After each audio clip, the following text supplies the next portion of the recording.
I just got back from the greater area, San Antonio, Austin economic conference. I was held in San Marcos, and Dr. Oni from Texas A&M's Texas Real Estate Research Center was the key speaker for this event.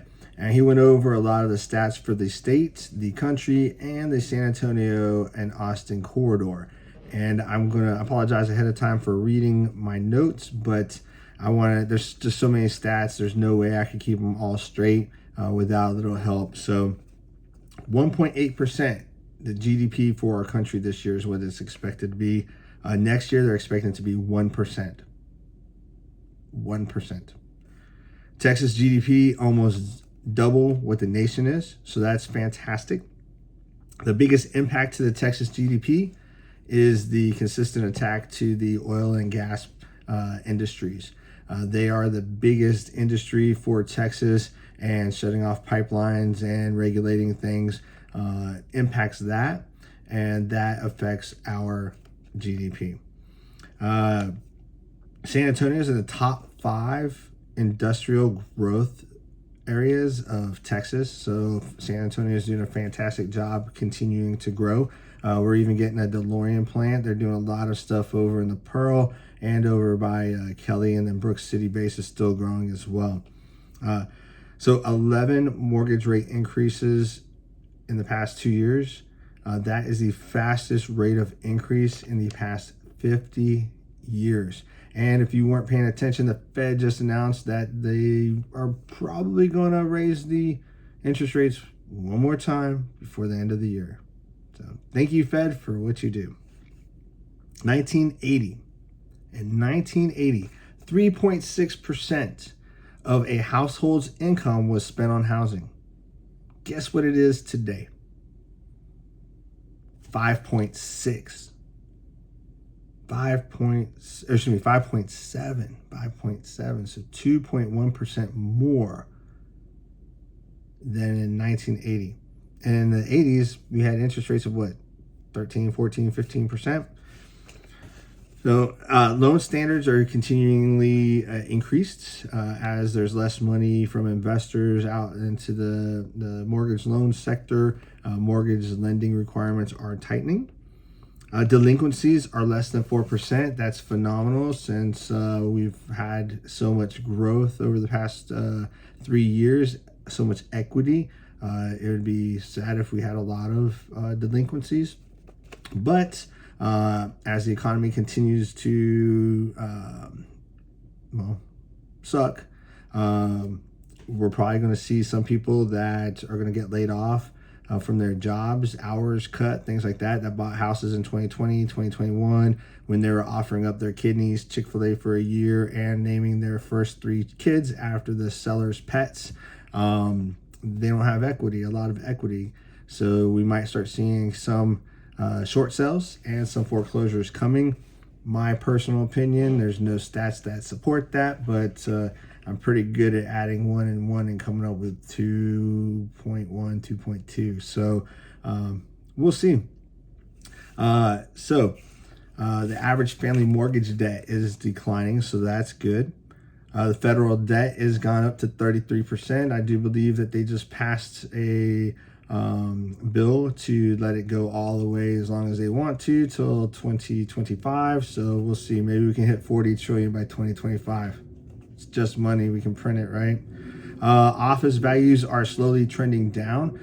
With office values trending down, that's an indicator of the strength and confidence in the commercial sector. Not really comparative to residential real estate, but if companies are starting to tighten the belt, it's going to be less raises, less hiring probably. So it might see some kind of trickle down effect into the residential real estate, but who knows? The Texas population is up 2.7 times since 1970. There's on average 2,000 new Texans moving to Texas a day. That is not including anything going on down at the border. That's just additional numbers, but some of them get shipped out. So I don't know what the true population count is, but they're estimating 2,000 people moving to Texas a day. San Antonio and Austin account for 5% of the national growth. Pretty good right there. So two cities accounted for 5% of the national growth. Pronounced sales pullback are happening. All right, so Austin's down to 28%, San Antonio 20%. So we now have more time on market. Not sure about Austin, but here in San Antonio in August, we hit 3.9 months of inventory. I'm willing to bet that when in October for September stats, we're probably going to be at 4, maybe 4.1. And I'm expecting to see a continuous climb all the way through January, unless people pull their houses off the market for the holidays, unless people decide to put their houses on the market for the holidays, and because interest rates just are not that attractive right now. So we'll see. Median home price is down and inventory is up. So what we're doing is we're seeing basic economics, right? Supply goes up, price goes down. What we saw 2 years ago or so was the opposite. Okay, there we go. So you had prices going up because inventory went down. So what we're seeing is we're now in a balanced market. Okay, we're out of that 3 months. So now we're in a balanced market. When we hit 6 months worth of inventory, if we hit 6 months worth of inventory, it flips everything from a balanced market to a buyer's market. So growth in permitting in Guadalupe County is up.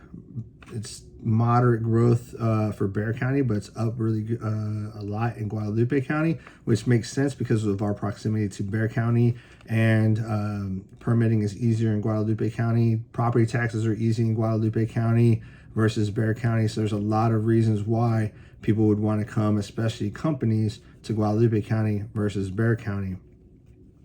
Housing affordability.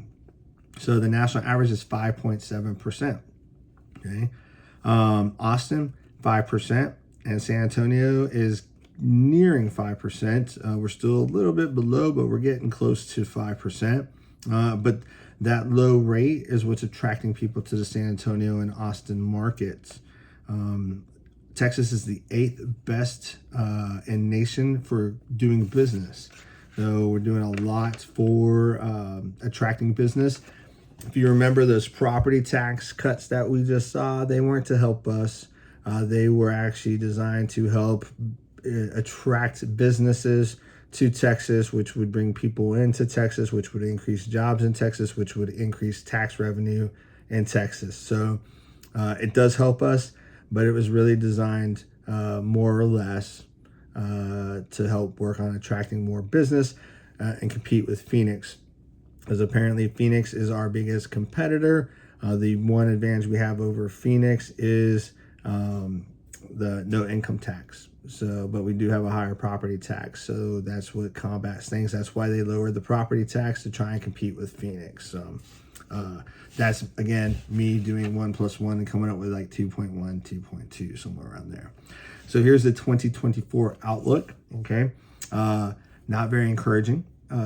The slide pretty much said more of the same. Expect more of the same. So, higher interest rates, slow growth, increased inventory, decreasing property values, things like that.